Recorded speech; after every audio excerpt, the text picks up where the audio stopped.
We're really excited today. We're lucky enough to welcome an excellent and amazing engineer we've been working with at Mix with the Masters for several years, and his credential and all his work speak for himself. But anyway, we're really happy to welcome Mr. Jimmy Douglas today to answer a few of your questions during in about an hour. Thanks, Jimmy, for joining us. Thanks for doing it.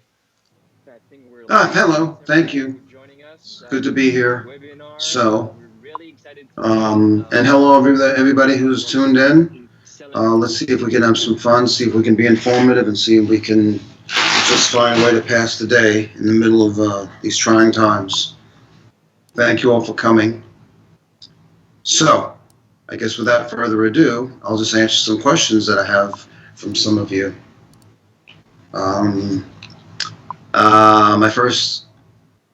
My first question is from Daisy D. Jimmy, how could you please mention me remotely from London? Thanking you in advance. Well, I mean, I'm assuming you mean you're in London and I'm not in London.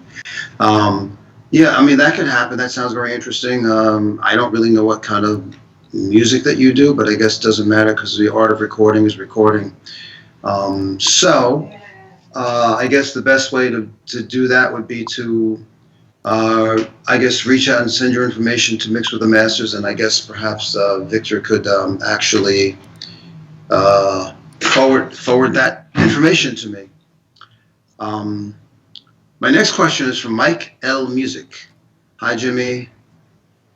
I'm a big fan of your works. Well, it says I'm a big fan of your work, but okay, I'm a big fan of your work, I'm guessing. You're really not seeing many mixing engineers having so much fun at the studio. At least it's what I noticed watching you mix the tutorial for Justin. Could you give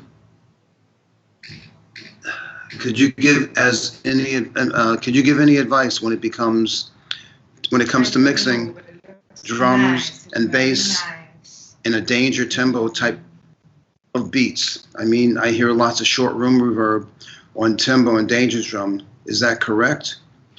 Well, so the thing about recording and drums and stuff is like hopefully we all realize we've entered a new era where, and when you mention danger and tempo, they're not really using real drums in general. They, very rarely do they have a real live drum kit. Basically, it's a lot of samples, and it's a lot of things that are put together. And so the ambience that comes with the stuff is already there. And in terms of adding stuff on top, very rarely when I work with them do I add like reverbs and stuff on top. I let the actual natural rooms that came with the sound, the sample, I let them stay where they stay because it gives a certain presence. And, of course, you EQ them and you do other things, compress and so forth. But you that's just for me. No, I don't do reverbs on the stuff. The short reverbs that you hear are probably just from the tuning, from the samples that they got. I hope that answers the question. My next question is from Connor Wallace. Hello, Jimmy. Thanks for doing this. What's your approach when you start a mix? Greetings from Spain. Well, it's that's an interesting question because one of the things that it really depends on if I'm getting a mix from something that's already done, and I'm basically having to mix a record that's been kind of rough mixed and gone over as fine as much as it could be done by the people that kind of put the record together. So the way that I then approach the mix is I kind of listen to what they've spent all their time doing, and I try to make that my reference. And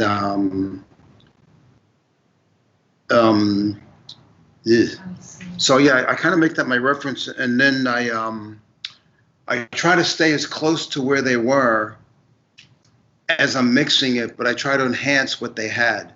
Like, I'm not trying to rebuild the bridge. I'm not trying to rebuild the house. I just want it to like be enhanced and kind of more, sparkly. And when I say sparkly, I don't mean sparkly like da da da. I mean like, sparkly, like it opens up the sound a little bit. There's a little more dimension to the sound, If there's like a drum, it just pops a little more.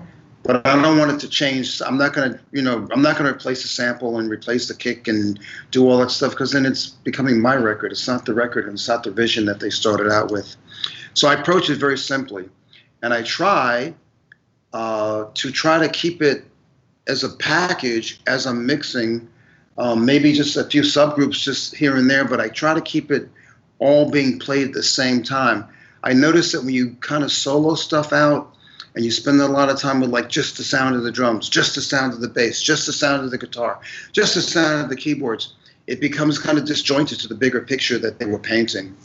So I try to work within the big picture and then see what's deficit, what's good, what's bad, what can be improved upon and brought forward, and I basically try to bring to light some of the stuff that they hear that they kind of didn't hear that way. I'll give you an example. I did work with a group from London on something. Their name's not important, especially with descending. And I kind of redid the mix they had. It kind of, on a quick listen, if you listen really quickly without getting into it, you kind of wouldn't really hear that much of a difference. But when you sit and really listen to the two, they kind of are day and night within themselves. And so when I sent them back the mix, what happened was the person that spent all the time working with them was like, oh, that's how I'm supposed to do it. And then they said, that's all right, we'll mix it ourselves. So basically, I'm just having a vision of what you had, and it really kind of sounds like your record, but hopefully it's more. And I know that was very redundant, but that's how I approach a mix. My next question is from Ty Hinter, and it says, hi, Jimmy, thanks a lot. Could you please share some insights in your words with Sun Ra and Billy Cobham? Wow. How much production in a modern sense of the word did those jazz guys allow? Wow. Very interesting. So, wow, that's a very interesting question. So the Sun Ra, I did work with Sun Ra when I was a little kid. And actually was on an amazing. It was the Ann Arbor Blues and Jazz Festival, and all I did really in that particular thing was just basically record a festival, pretty much, and the shit sounded amazing because the band was amazing and all the musicians were amazing, and it was just. It was what it was, and everything was kind of, when you say produced in a jazz sense, production is different than pop and hip hop and all that other stuff. It's basically a bunch of musicians getting together and kind of getting out there and doing their thing, and your job at that point in terms of, how much production is there? Very little, because they're actually doing the producing themselves in terms of, by putting the band together, that's 90% of the job right there. You put the right musicians together that enhance what each others do, and you're going to get the next level music. When we talk about Billy Cobham, it's a little different because I did a couple of albums with him, and I also produced Billy Cobham, one of my artists. But Billy is just like, have you heard Billy Cobham? Those of you who don't know Billy Cobham, go listen to Spectrum. When we get done with this, and just, it's like that Weather Report stuff. It's like he kind of invented that whole thing with the drums. The guy must have had at least 40 drums, and he can play them all, and he plays them all when he plays, and it's just ridiculous. And then the guitar player and the keyboard player, I think who was with us, George Duke was playing with us, and John Schofield. John Abercrombie, all these great musicians, and basically, it's from the John McLaughlin era as well. All these musicians knew how to play with musicians, and it was the art of playing an instrument. So when you say production, it's more like, yeah, they're open for whatever, but it's really a performance, and basically you got to get it right, and you got to get all the textures right, and you got to collect it all right, and they do all the rest of the work basically. I hope that answered that question. Where are we? Oh, well, you said in a modern sense. Yeah. I think if you're doing modern jazz, I think we'd have more input because the world has changed a little bit, and just sitting there and jamming, you try to make, I would think if I'm doing production of the jazz thing, I try to convince them all to focus on the melodies and try to make them more, deliver them more like, kind of pop-wise so that it relates to people more so it doesn't feel like just jazz. That's what I would do. Okay. Next question would be from, I hope that answers your question. Fabrizio Rabacci from Italy. Any advice? Any advice? Oh, any business advice? Well, yeah, that's a pretty broad question. First answer I always give is don't quit your day job.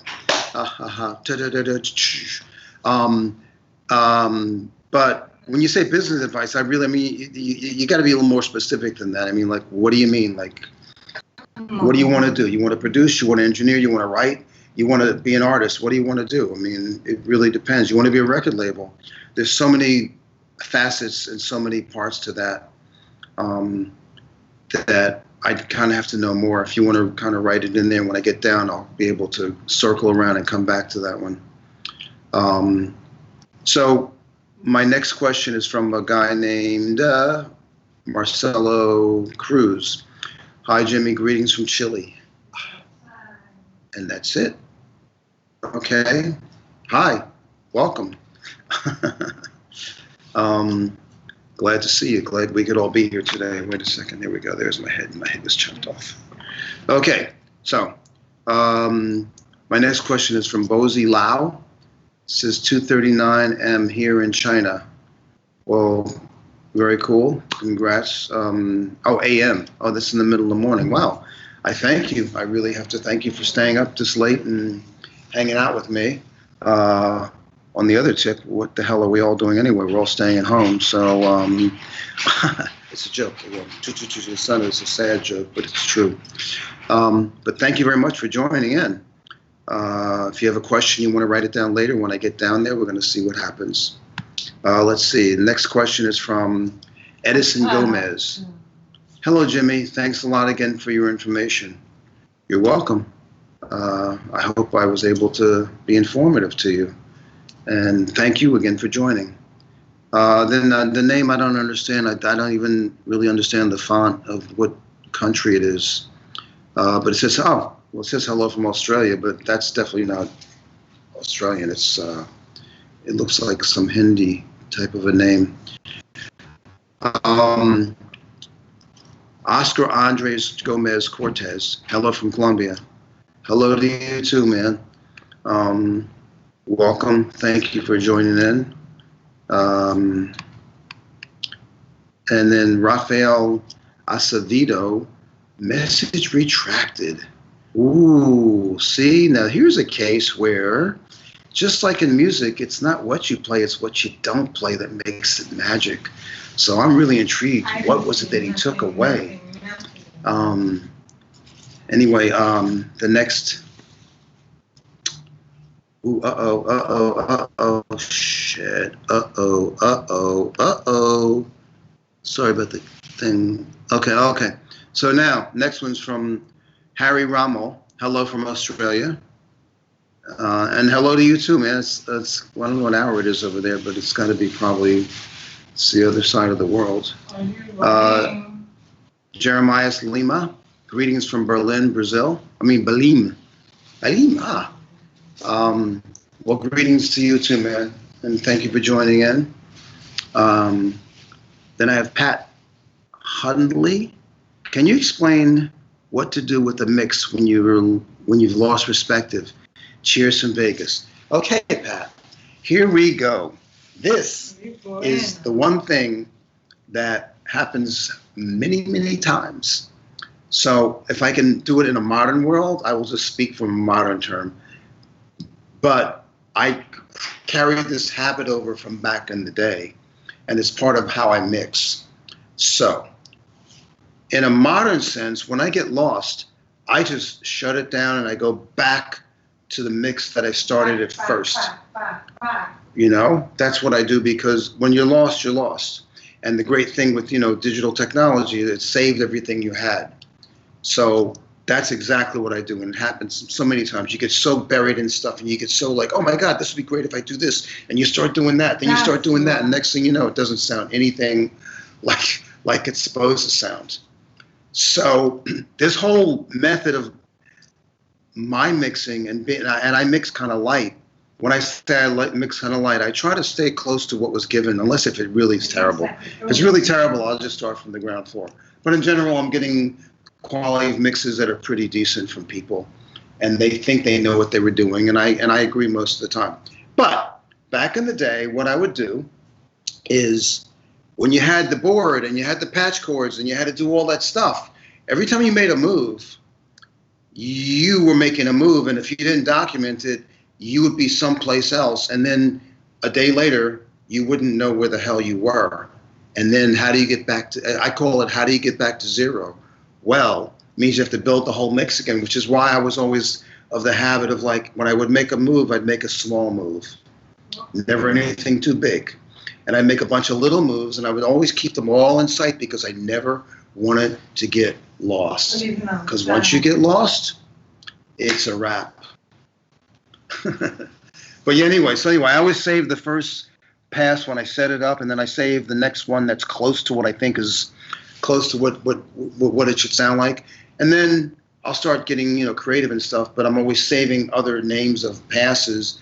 And like I said, between crashes and all this other stuff, I'll go back in a heartbeat. When it just sounds wrong, I'll go back in a heartbeat and just start again. And I hope that answers the question. John Perot, John Pirro Moran Nunera. Hello from Peru, and hello to you too from Peru. Wow, worldwide fan base. I love it. Thank you all very much. This is Brandon. Hello from ATL. Thanks for doing this, Jimmy. Not a problem. Like I said, we sitting around. What the heck we doing? Stay the fuck at home. Anyway, thank you. Next one's from Kevin Sandoval. Hello from Boston. Hey, from Boston to you too, man. Keeping it real up there. My next one's from Tariq Shahado. Hello from Chicago. Hello to you too. My next question is from Games and Mental. Oh, no, I'm sorry. That was terrible. Games and Metal. By the way, I'm very dyslexic, so I see things in letters that aren't there. Games and Metal. Hello from Belarus. What is your favorite microphone for vocals in the studio? Can you recommend a budget microphone for beginners? Thank you.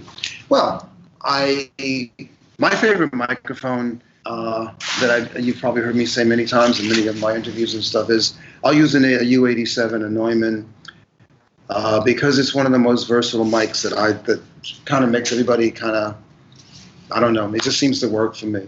Whether you have a high voice, low voice, sibilant voice, very thick, very wide, very all the above. Somehow the 87 seems to cut through and just has a basic, natural kind of sound to it.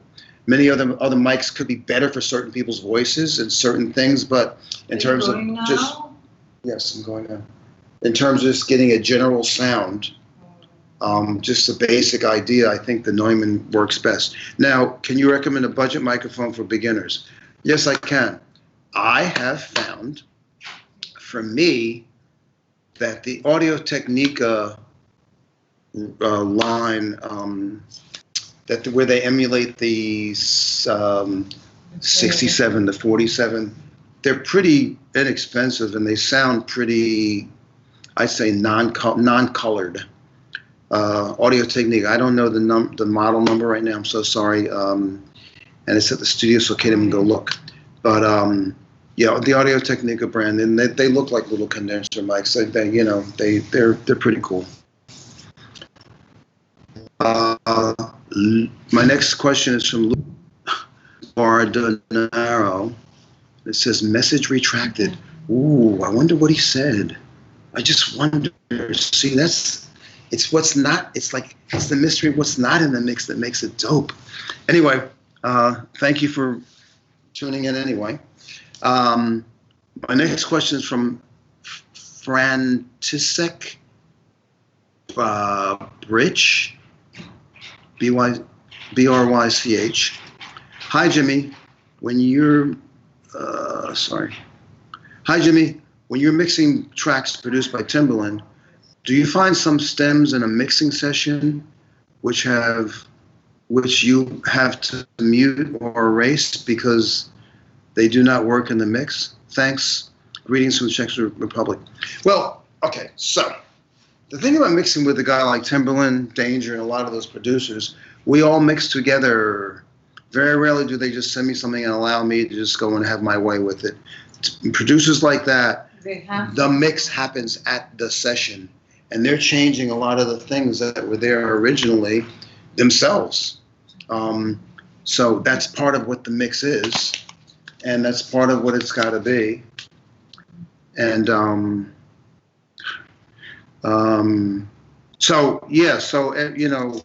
if they send me something and I'm not, if I happen to be making a mix remotely, and if I hear something I really don't like, I'll take the liberty of taking it out. I'll take the liberty of, muting it. I don't have to, you don't erase. You don't need to erase in the modern world.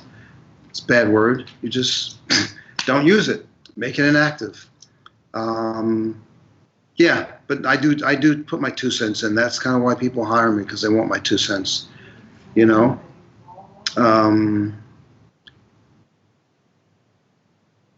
They go, this is a typical statement I get from people when they want me to mix the record. They go, if they're not going to be there, they go, we want you to do what you do, but do it our way.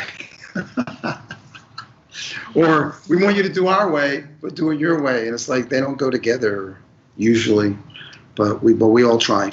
My next question is from Brandon. What are your thoughts on processing subgroups?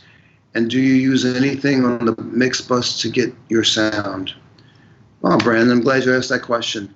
I think subgroups are the honey of the tree.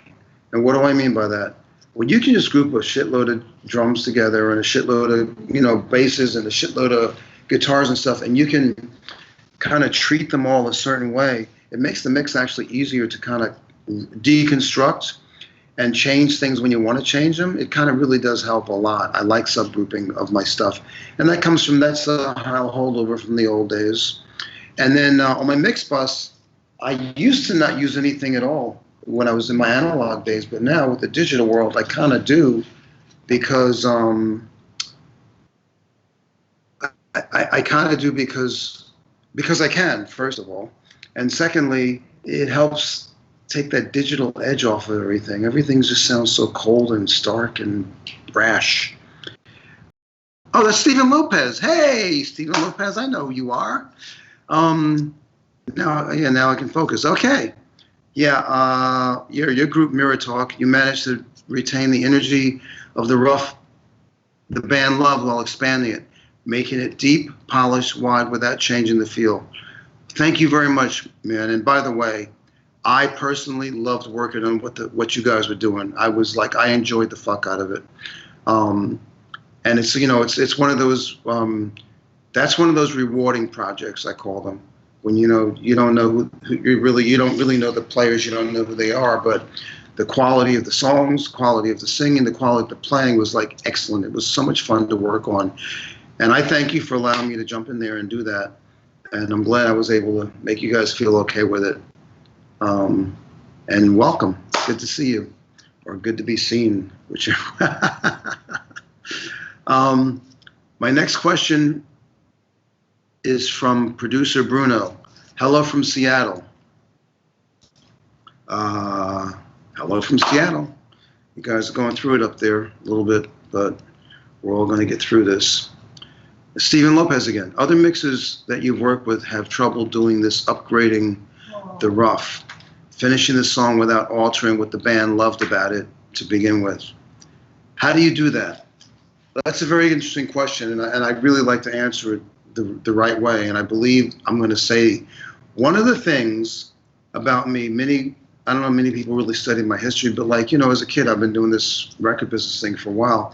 And I was a staff producer at Atlantic Records, and I've produced some amazing records. And when I say produce, I don't mean I was a beat maker with a fucking machine and a little keyboard. I'm talking about where you have to get together musicians, you have to get the studio, you got to, and you have to get a budget together. And guess what? When you go over the budget, they don't pay you your back end. So that's producing. It's called put the right people, get the right songs.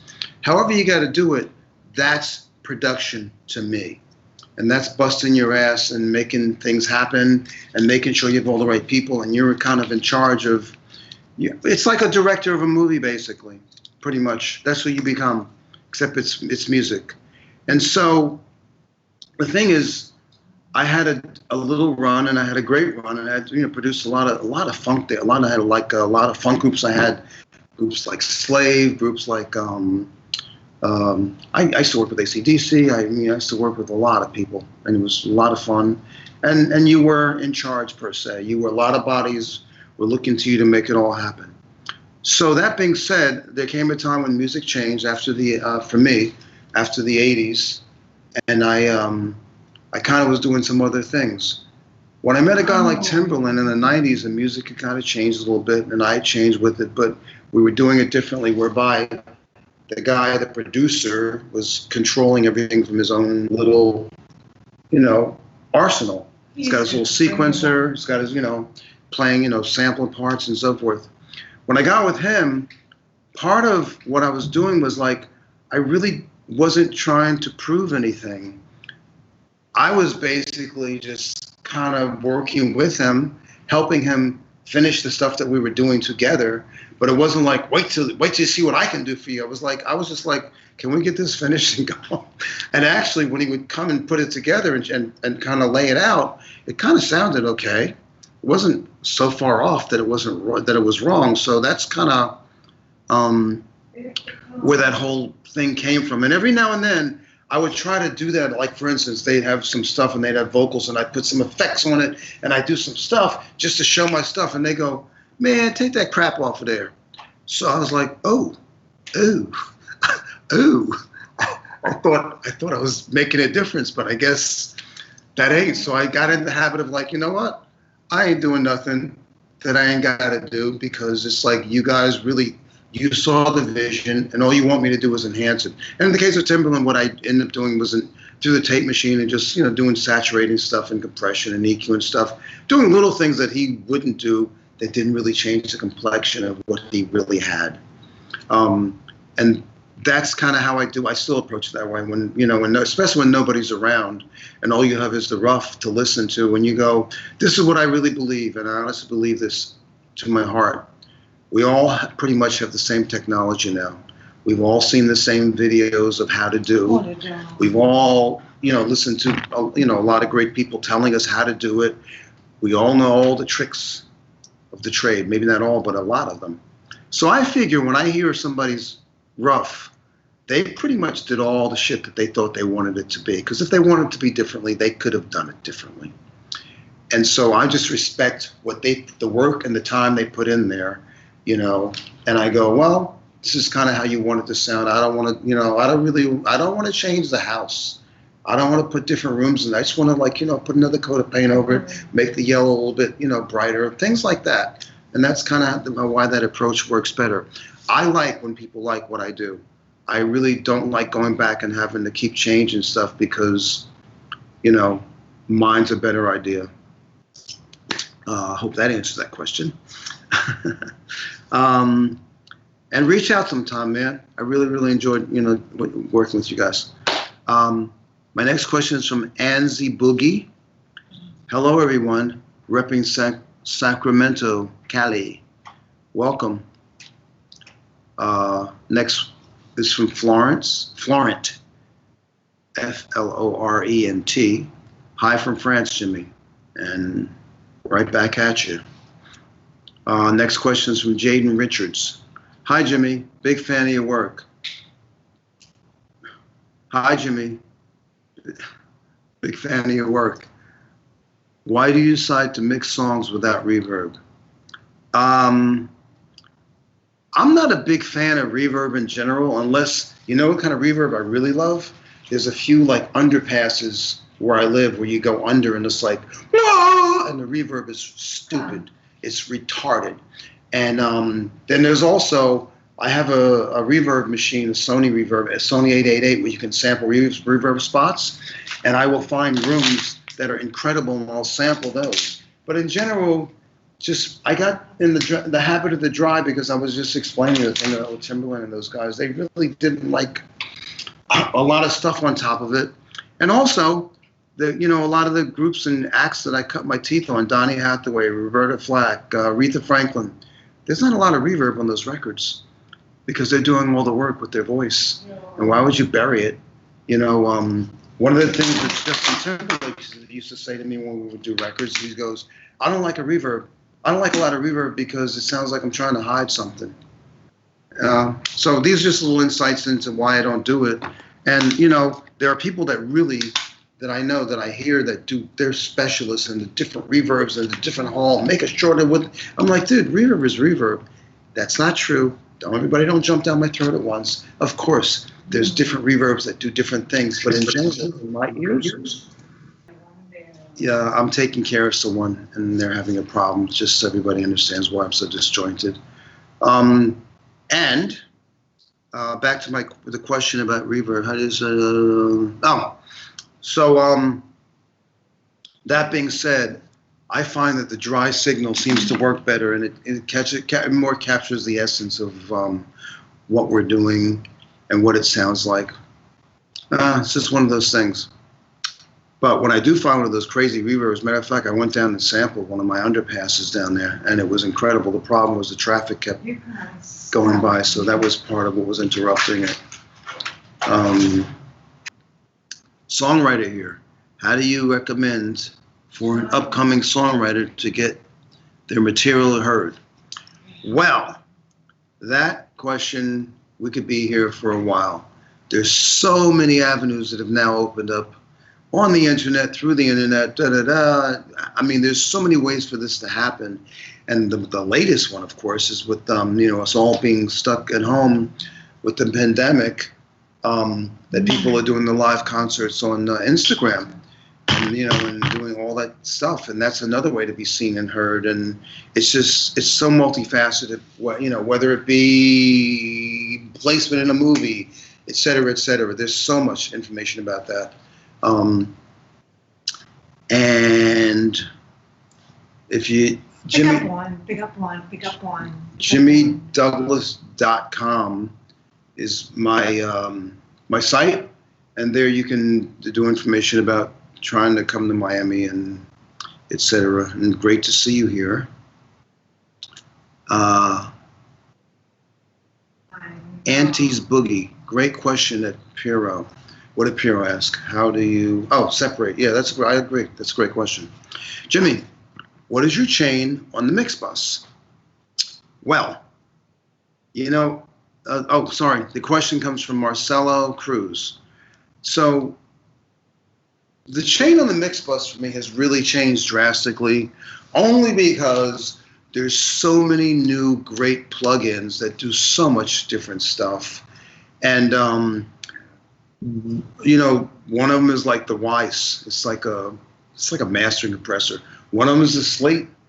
Slate has the one that's called a mastering kind of chain. Then, of course, Ozone has the great Ozone 8, or maybe they're up to 9 now. They have a great chain on there with, different compressions and different thoughts and different ways of doing stuff. And I could probably keep going on, but I'll stick with those 3, and I'll kind of basically go through those 3 and see which one maybe sounds better. It depends on the product I'm making. And I will also mix through that bus. I don't put it on after the fact. I put it on while I'm mixing. One of the other things that I do use in my chain when I am going outside the box is I use the Better Maker. And the Better Maker is a piece of gear that really just brings things to life. If you want to grab a hold of one, you'll see what it does. It just changes dimension. Hope that answered your question. Kahari Mays, Jimmy D. Repeat what you just said. I'm late. Repeat what you just said. Ha, ha, ha. Very funny. You're a funny guy. I don't know what I just said, Kari. Um, but thank you for joining in.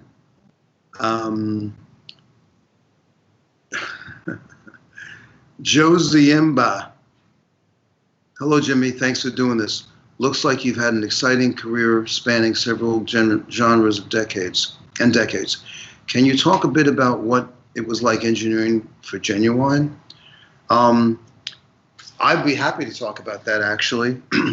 And that particular album is like one of those albums that, to me, there's two albums that I've done in my life that I remember so clearly, that when I got done with the first one, then they were nobodies. And I mean, one of them was a group called Foreigner, and they were nobodies. And when I got done mixing that record and we played it back, I felt like I've never felt before. I was never so sure that this thing was going to blow. Never so sure. And I've worked with great people. Don't get me wrong. I'd worked with great people in my life. The Arethas, the da-da-da, Hall & Oates, all this stuff. But I never had that feeling like I had when that record got done. The Genuine one was very simple. Genuine, I knew because of when I met Timbaland. We worked in a studio with a guy named Devontae Swing from Jodeci, and part of what happened was Genuine was part of that crew, and we were working together for about a year and a half, just doing random stuff. It wasn't any pressure. He had to deal with the Epic, but none of those records ever came out. Then when we left that situation, Don't wait. I ended up I was able to kind of bring him to Sony and get a deal. And the deal basically was really simple. There was Genuine. There was Timbaland, we'd already cut Pony actually up there. We'd already cut it. It was already done. And so we walked in the door with a single that they loved. And they were like, well, here's the team that put it together, me, Tim, and Genuine. That was it. There was nobody else to look at. And it's also the record that actually broke Timbaland, that brought him to the world. But so how was it working with them? It was fun because we'd had fun, and it was a simple little process where we got a deal, and all we had to do was finish a record, finish an album, and that's all we had to do. And so that was fun. But once again, when we got done with that particular record, we cut it up in a place called Ithaca, New York, and where they had a nice big Neve board, and we were like isolated, and it took us about maybe a month to do it, if that. And when we got done mixing those records and we were done, when I played it back that night, I finally got finished because we had no spaces in the record, so I had to, with Pro Tools, I had to put it together and make everything kind of bleed together. I had to do that before mastering. And when we finally got to hear it put together as one piece, I never forget when we sat back and listened, I was like, I got the same exact feeling I got with that Foreigner record. Like, I don't know what the hell this is, but it's going to work. And yeah, and the rest is history. And thank you for that question, and thank you for taking me down memory lane.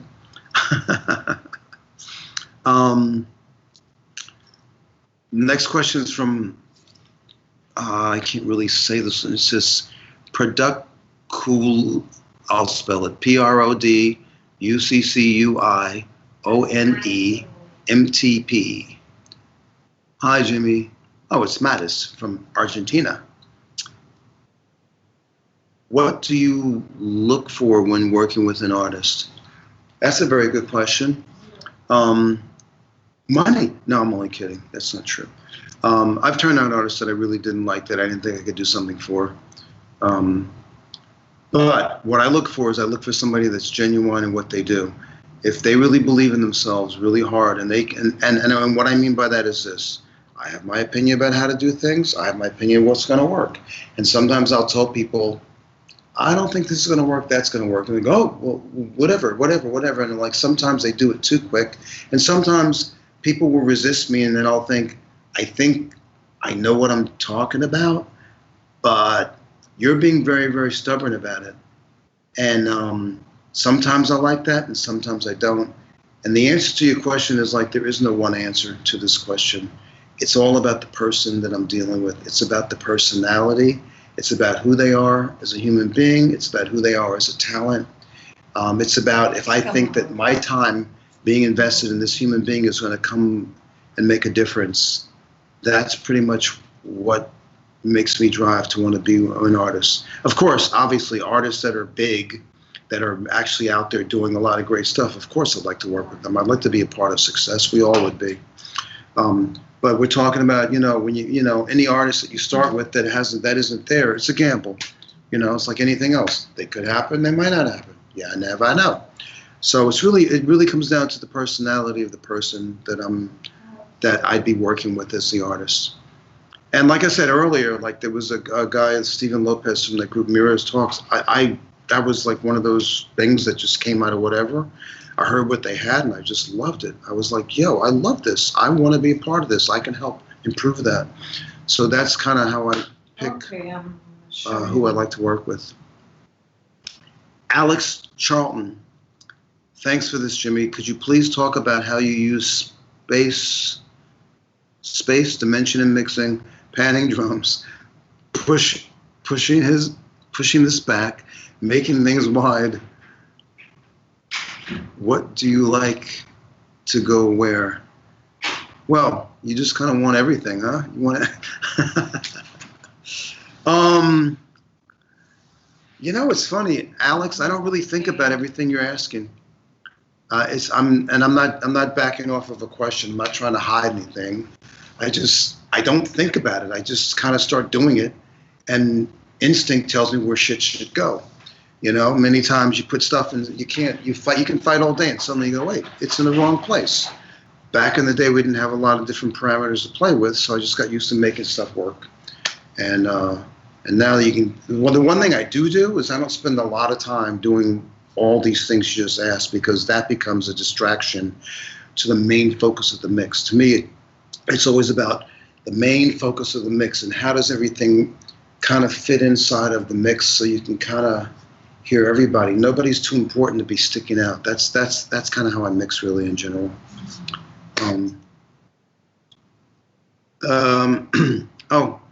This is back to this guy, Productionum SMPT. Also, what would be the key elements that you would concentrate around in a contemporary pop rock song if you were producing it?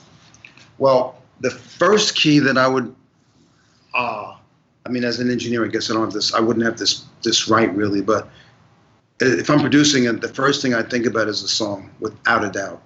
The song is God. And, people many times play me different songs. They go, you hear the drums? And I'm like, no, I actually didn't hear the drums. I heard the top line. I heard what they were singing. I heard the song. And, we can change all that other stuff so easily that becomes, obviously you want the sound of the day. You want to have the same kind of sounds that's on the radio, because it helps, when they're trying to change songs over, it helps not to jar jar the playlist. You don't want to jar people's consciousness. You want them just to be able to feel like, oh, I've been listening to this and I feel comfortable because it fits with the one that came before. So you want to respect the sounds of the day, put them in your music, but that's where my focus really, really kind of comes at. Just, trying to, without copying everybody and sounding just like everybody else, it's like kind of like, respect kind of some of those sounds and use some of them, if you will. Tell me what it is. Tell me where. Luca Bardenero asks, dynamic EQs versus multi-band compressors, any tips and advices? Well, I'm going to be honest with you, and I'm going to tell you that I'm not really that good with multi-band compressors. I'm better with dynamic EQs. That's just me, and I don't spend a lot of time, looking about them, learning about them, because I'm, fortunately in my situation, I'm really most of the time mixing myself so that, there you are. I'm most of the time mixing, so I don't really have time to do a lot of research, and I just got to kind of get the job done. So for me, for my money, the dynamic EQ works better for me because I've always been an EQ man. When people tell me to turn something up in a mix back in the day, I would sneakily just do EQ and not even touch the fader. That's my opinion of how mixes work for me. And hope that answers the question. Next guy is Remy Law. And love your work, Jimmy. Did you decide? I'm sorry, the arrow's in the way. Love your work, Jimmy. Did you decide to put the Haas effect on the drums in Girl of the Internet, or was it already in the production? Well, I'm going to guess it was already in the production because I didn't know anything about that. So, no, I didn't put that on there. Once that's another case, so like I say, I kind of leave things alone. If it's already there, why would I change it if it worked? And it obviously worked. That's a great record, by the way, you're mentioning, and it worked very well.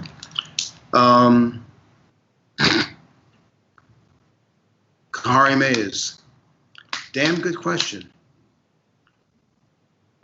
Which question was that, Kahari Mays? Next question is from Jaden Richards. How do I add depth and dimension to my mixes? Ooh, you guys be asking some, you all want all of it, huh? You know, I would say that if you want to add depth to mixes, basically, the way that I kind of approach it is like I said, I mean, and this is all redundant. I haven't really said anything different since I started speaking here.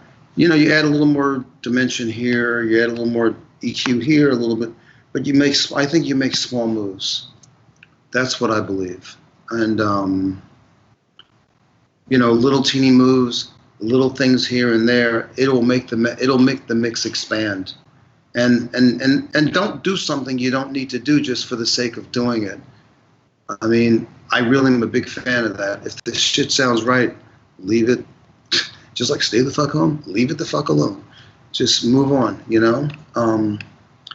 You know, mixing is actually simpler than all of us actually make it out to be.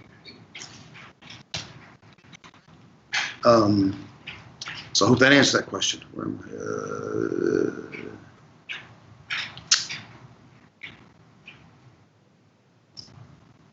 Jeremias Lima. Mr. Douglas, what you're thinking about mixing in the box? Well, I pretty much it's the way of the world these days, and the world, you know, like that whole conversation in the box, out of the box. It's kind of, to me, it's kind of over. The technology has gotten really good where the plugins sound really good enough, and at the end of the day, let's just take you as an example. You send me a mix to mix, and let's just say I'm outside the box and I do a million things and I do a bunch of stuff, and then you get it back and you go, this is okay, but can you change this and change that? And I'm like, oh, now I got to go reset up all that stuff to change something really simple. And you're like, yeah, because I want the vocal to do this for that one part or whatever. So now I got to set up that whole mix just for that. The box now has it that mixing the box, you just like open the session and do the one thing that you said. You don't have to adjust all the rest of the stuff. That's invaluable. And the world has gotten used to that. The executives gotten used to it. The artists have gotten used to it. The managers have gotten used to it. And everybody and their brother has an opinion on why the mix isn't right. And they always want you to go back and do something. So it's become more valuable to be able to change stuff than to actually put stuff together. The other thing is, like, you know, with the stems, like a lot of delivery these days is about stems. Not even the mix. It used to be like you would spend your time trying to figure out a way to make all this stuff fit together to be a mix of a song that we had all experienced together with the same perception. And now, because maybe you'll get a jingle, maybe you'll get a placement in a movie, maybe you'll get a piece of this, whatever. Everybody wants the stems. They want to re-fuck with the mix and change it, but they want everything you did to the mix. And so now, without being in the box, that would take you forever. Forever. Anyway, AINZ Boogie, mix retracted. Wow. What am I missing here? Next question is from Tara Ward. Do you sidechain? I've been known to sidechain from time to time, especially when a lot of EDM stuff, and just also You know, my side chain originally came from basically, stop. My side chain came from originally trying to help a vocal poke through. That's kind of how I used to use it all the time. You know, you'd have the group playing or whatever, and somehow when the vocal was there, they'd be fighting the strings for it. Let's say pick strings. And he's singing, and he's trying to sing across them, and yet it doesn't poke through. So I would sidechain the strings with the vocal so that as the vocal poked through, the strings would kind of slightly go up and down so you could hear the vocal. Of course, EDM turned it into the way to make the sound. And then, you know, and after that, yeah, I don't really do as much of it as, I don't do that much of it. Jay Ali, how do you make your mixes thick and loud while retaining depth and clarity? I don't know. That's why they pay me the big buck. Just kidding. You know, everybody's asking the same question. I have the same answer. I just kind of go in there every day and approach it very simply. And I keep working at it until there's nothing more to do for me. I'm not going to be able to get through this. Oh, God.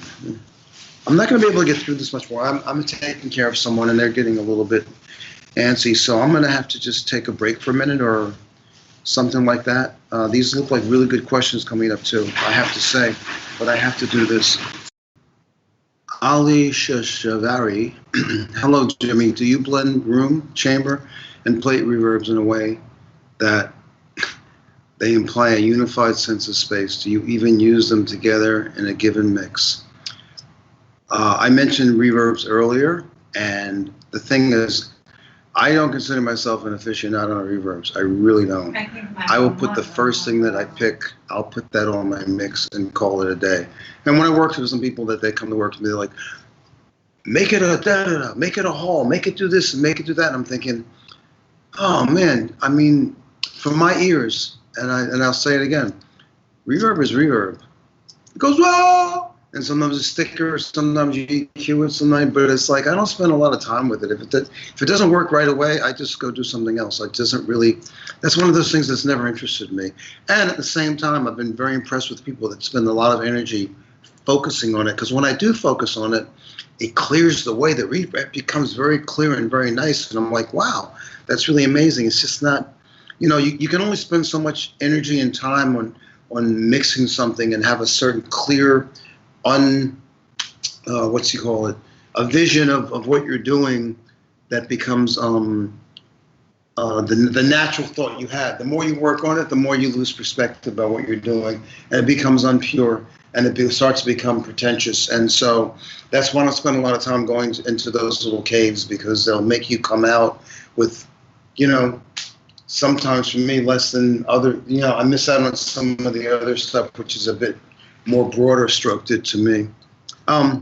So, hi, this is from MEHDIGABISI. It says, hi, Sir Douglas. Sir. I saw the way that you mix voices for JT. Amazing. What did you do with the H3000, by the way? And what was the setting you used on the 1176? Cheers. Okay, so the H3000, I was just using the vocal doubles. That's pretty much what that box is for me. It sounds really cool. And then the 1176, I mean, I'm going to say I kind of do it by feel, not by numbers. I just kind of grab it, and it usually looks like this. The left side looks like that, and the right side looks like that. That's pretty much it, and it'll be on 4 for the, 4 for the ratio, and that's pretty much what it'll be. Well, could you recall some great stories from foreigner sessions back in the day? Thanking you in advance. Well, that's kind of like, I'd love to, but it's so far back that I can't really remember. I do remember what it felt like to hear "Feels Like the First Time." I will tell you one story, though. There is one story. So that particular first record, they had recorded at Atlantic Studios, and I saw them recording it because I worked at Atlantic Studios, and it sounded amazing. And when they had these two English guys producing them, Gary Lyons and John Sinclair were their names, and they were also the engineer and mixing it. So when they ended up mixing the record, this was one of those classic cases where something went wrong. It did not sound like it sounded when they were recorded. You could hear the difference. It was like, holy shit, what happened to the record? It's like everything got dulled and whatever the hell happened. The record did not shine. And so anyway, they got a hold of me. I worked there, and I've been working with the Rolling Stones and Genesis and all these other people. So they were like, hey, kid, you want to try your hand at this? And I'm like, well, yeah, hell yeah, I'll do it. Anyway, there was a record so they had their roughs already kind of done, and I didn't really listen to their roughs because they were wrong, and we would just go ahead and just change them. Now, there was one song they had called Star Rider. And on that particular record, they had gotten this flange. The record starts, da da da da da da, the guitar plays and he sings the verse, and then right before the chorus, it goes, and the flanging on these drums is incredible. Listen to that, guys, and check it out. It's called Star Rider, is the record. And I remember when we did it, I mixed the record and I killed it. I fucking destroyed what they had before that. However, I sat there for about 6 hours or 8 hours. I could not get that flanging. Why? Because it wasn't a flanger in a box. It was tape machines. You had literally had to move your fingers to make the flange happen. And what were the chances Jimmy was going to get? And it's all about level in and level out and all the stuff. What are the chances I was going to get to copy that flanging again? I couldn't do it. I've tried different tape machines, different speeds, different da-da-da, all these things, and I could not get one that actually did the curve that theirs had. So I just turned to Mick Jones and I said, listen, I can't do this anymore. So why can't we just cut out their flange piece that they had in their it was on tape. Why can't we just cut out the flange piece they had in their mix and let's just stick it in our mix? And we did. And so what was weird about that was my mix was at this level and their flange was at this level. And when we went to master the record, it wouldn't fit on the vinyl. So when we're mastering, we had to stand there. We all stood in the mastering room. Everybody had knobs and whatever, and we played through the thing. And all of a sudden, when we hit that level, it was like we had to turn the level down and then turn it back up again. So that's the story. Sounds very complicated, and it's true, and that's what we had to go through. And now all you got to do is sit there and just move the levels up and down on your little DAW, and you go home. Let's see. DJYOMTV. Peace from France, sir. Your opinion of real synthesizer, analog or digital versus software sense. Any difference in quality? Well, that for me, you came to the right person. I personally believe that the sound of analog, having grown up with it, and when I hear the newer stuff, it works. I've gotten used to it, but there's nothing. It's like a peanut butter and jelly sandwich, you know? Peanut butter and jelly with a thick goblet on it, it tastes like peanut butter and jelly. And when you kind of make it down nice on a cracker or something like that, it's not peanut butter and jelly. It is peanut butter and jelly, but not that when you get that thick goppy sandwich. Now, I love analog sense to the T. I love what they sound like. I love what they do. But I mean, I will use a modern soft synth any day. Listen, we got to get where we got to get. At the end of the day, the result is the main course, what we're trying to get to. Next question is from Sherman Blankface. Any favorite frequencies to crank up? Any favorite frequencies to cut out? Well, I believe I'm not alone when I say right between 400 and 500 and 600. That's the cutout frequency that everybody does. I only do it because everybody else was doing it. I never used to do it. I would cut out 240 because it was a mode frequency for me. And my favorite to boost used to be 7K on a board, on a Neve board. I love what 7K did. All the records I've done were all 7K and also 60 hertz. That's it. That's my zone. Now you know the secret. I don't do nothing else than that. Clinton Ubiquity. Hey, Jimmy, any tips on adding punch to drum tracks? How do you approach the low mid? subtractive EQ, or balancing act? Are we talking drum tracks that are just MIDI drum tracks? I mean, when I say MIDI, sample drum tracks or real drums? I don't really have any particular answer on that one. And we're back to Sherman Blankface. What's the last thing you heard that inspired you to find out who made it? One of them was the Bruno Mars Uptown Funk. When I heard the mix of that, I was like, okay. I thought it was some of my contemporaries, and I went through them all, and it wasn't at all. But they nailed that one. They really went back. I thought they did it so well. I thought that I did it from back in the day. I should have actually done that one. Should have had a shot at it, but I didn't. That's one of the records I heard that was like impressed with the way they put it. They nailed that era very nicely. It was Serban that did that one actually. Serban Genya. Who are some other engineers historically or currently that consistently blow your mind?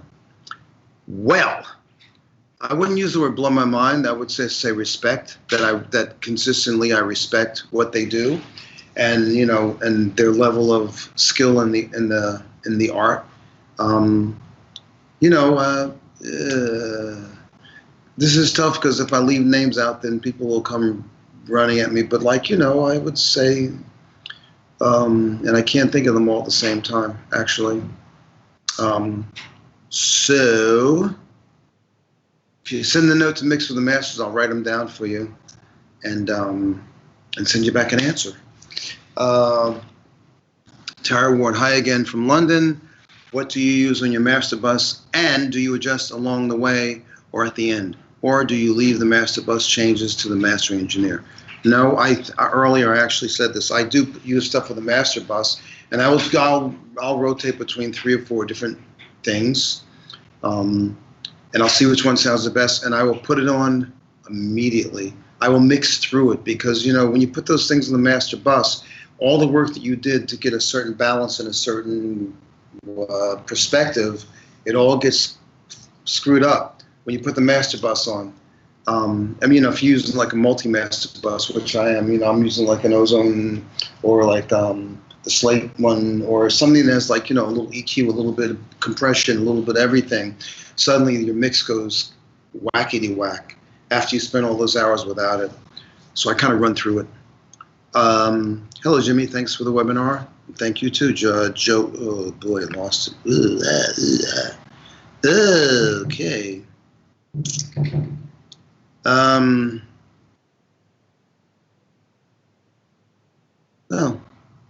Oh, we're here. Oh, okay, we're here. What was it like working with Bjork? Okay, so we have Jaden Richards. What was it like working with Bjork? It was an amazing experience. She's a classic example, as I said earlier, about an artist that has a vision of their own, that does things differently, that does things just. She's fantastic. There was her and Danger and me and Timberland were all in the room. They were just kind of making beats or whatever live, and suddenly she's like, yells, give me a mic. And then she grabs a mic and she starts singing half that whole album right there, instantly, just making it up as we go along. It was great. And she's such a sweetheart. And she lets you do what you need to do, and the rest of it works itself out. Tara Ward, for me, it's a hit or miss. What was that? Oh, what'd you ask? Yeah, okay, I can see that. She's saying it's a hit or miss for her whether to put the master bus. Do you adjust all the way or at the end? Okay. Jagodo Sadorska, hello. Thanks for the great webinar. Thank you, Rich, very much for the compliment. Christoph Krakza. Hey, I got a question. So what would you do if you would get a drum session where snare bleed, kick mic, however would you deal with it? I hate that shit. How about that? You can gate stuff out. There's, haven't had to do this in a long time.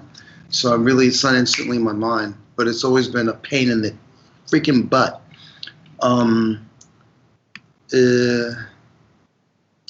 Thanks so much, Jimmy. This has been invaluable. Well, thank you. That was the one that said, whoa, what's going on here? Okay, wait, whoa, okay. Pat Hudley, big SO to Victor. Shout out to Victor and Mix with the Masters. You guys rock. Yes, DJYO and TV. Yes. Ben Wiesel, thanks for taking care of us while taking care of someone else. Wow, man, thank you very much. That made me cry. Seriously. Whew. Wow.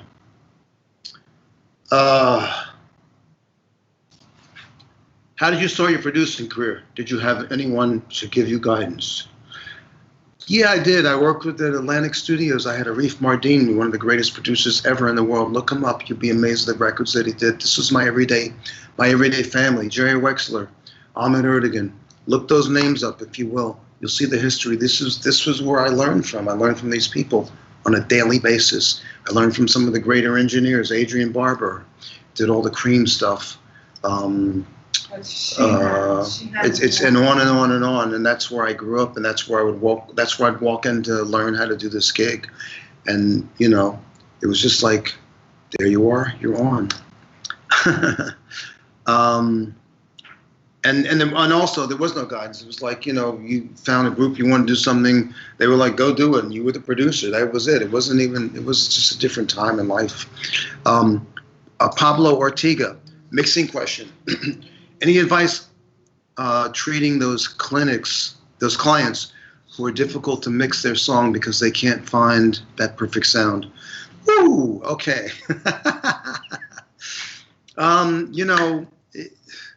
Right there is no specific answer.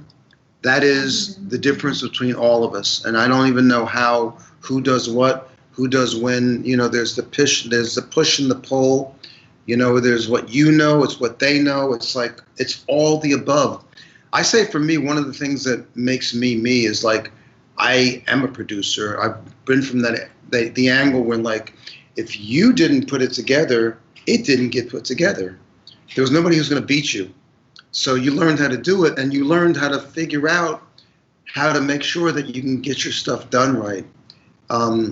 So when I work with people, I'm very opinionated. I'm a tough cookie, and many times they respect what I do, and many times they don't even want to hear it. And it's just a matter of give and take and push and pull, and who does what.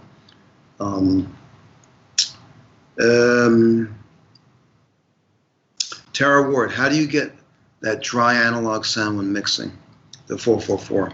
Well, once again, as I said before, there's a lot of samples in there, a lot of loops, and I really didn't spend a lot of time trying to change that dynamic that was put together there. I mean, to me, the biggest part of that record that I was doing was to get Jay to sit on top of all that stuff, where his vocal was and where it was trying to cut through. That to me sounded like one of my bigger contributions to that record. And also just, I guess, kind of lulling the bottom end a little wider and adding a little air. But yeah, no, I didn't, that was what was important, to make Jay feel like you were listening to him as well as enjoying the music, but not overpowered by the music. Dean Clara, thank you for the great foreigner story. You're the man. Thank you. Any tips for a well-defined and articulate low end? I don't know. I think I really believe, I go on YouTube and troll every now and then to see what people are talking about. I don't really think I have that answer in the modern day 808 and all that other stuff. I think they kind of got me. Kevin Sandoval. Hello, Jimmy from Boston. How do you know when the mix is done? How long does it take for you to mix a song versus an album? Or what's your process mixing start to finish? Well, I always make a joke. They go, how do you know when the mix is done? I go, when the money runs out. Okay. So, no, I basically, to me, the mix is done when there's nothing else I can think of to do to it, when I run it through and nothing's glaringly wrong. Unlike a lot of other mixers and a lot of people, producers I work with, they sit there and look for wrong shit just to keep staying there. And my big argument's always like, I go, I have this, I go, listen, we can do this all day long and make every little speck of this thing right. But at the end of the day, basically, we're going to hear this. And how many people are really going to hear all those little details that you're going to hear there? So I kind of keep my eye on the ball on the big part. And that's how, you know, I make a record. Nothing glaringly wrong pops out. I'm good. My next question is from Joe D. Folchamp.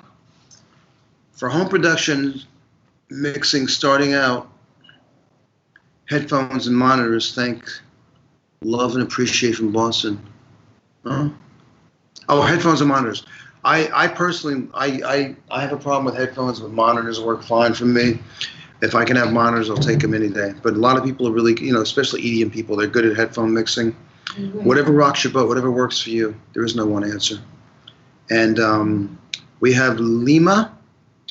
Hi, thanks for the webinar. How would you go about mixing virtual software instruments such as Sense, sound real, sound right in the mix? It depends on the song. There is no blanket statement for that one. You know, this one depends on what the program around it is. My next question is from Clinton Ubiquity. Do you think management is important for a mixer in today's world? Interesting. Well, I have a manager, and I think a lot of mixers have managers that, you know, I think it doesn't get you the work. I get my work. My manager gets me a better price. And that's our relationship. You know, when I do it myself, I get fucking taken all the time because I don't have time for that. I'm not that guy. That's what he does. That's what I pay him for, and that's what he does. So, and also, you know, all the little stuff, you know, the legal and all that stuff. That's what they do. I don't want to do that. And also, I don't want the artist to be in the middle of it so that, you know, they don't like you because you stood for this. I didn't make the deal. He did. So, Anthony D, message retracted.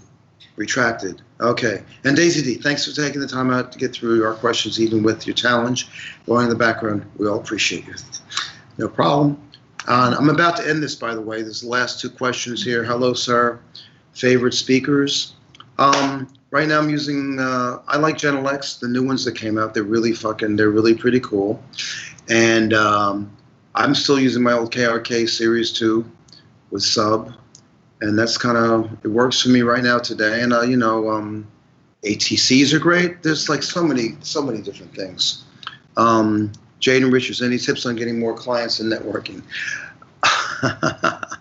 Yeah, I mean, you can figure that one out as well as I can. You know, the world's wide open. And then we have Dean Clara. Mixed template or no template at all? Thank you for your precious time. Great webinar. Oh, so yeah, I don't really have a template. I should have one, but I don't, and it's too easy to make, but I just always start working. Next thing you know, there I am. Rafael Avicino, thank you for doing this. Any tips on improving as a mixing engineer? Yeah, keep mixing every day. That's how you're going to improve. It's the only way you get better. Anthony D, is there going to be a recap of this webinar? I don't know. That would be up to Victor and Mix with the Masters. Carl Wallace, what has been the most challenging mix and why? Whoa, that I'd have to do another day. Jimmy, thanks for sharing your knowledge with us. Great vibe. Thank you. Cheers. Thank you all very much. This has been a great thing. I really got to go. As you can see, I have something to deal with in the background here, and you've all been very gracious, and thank you very much, and I hope I could answer your questions, and let's do this again real soon. All right? Okay.